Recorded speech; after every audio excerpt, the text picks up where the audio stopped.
भेंडी स्वच्छ पाण्याने धुवून घेऊ, मग चाळणीत काढून घेऊ, मग स्वच्छ पुसून घेऊयात. मग बारीक स्लाइसमध्ये कट करून घेऊयात. अगदी छोटे छोटे स्लाइस करायचे आहेत.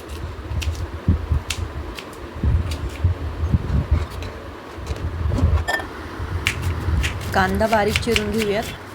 कोथिंबीर, टोमॅटो बारीक चिरून घेऊयात. कढईमध्ये तेल गरम झाल्यानंतर मोहरी, जिरे, हिंग आणि कांदा परतून घेऊयात. त्यात टोमॅटो टाकून परतून घेऊयात. त्यामध्ये कढीपत्ता, तिखट, सब्जी मसाला टाकून चांगलं परतून घेऊयात.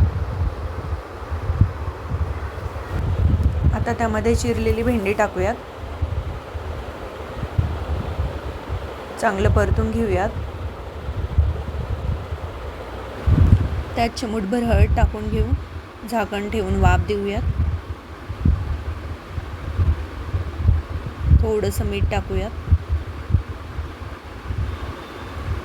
भेंडी चांगली परतून घेऊयात.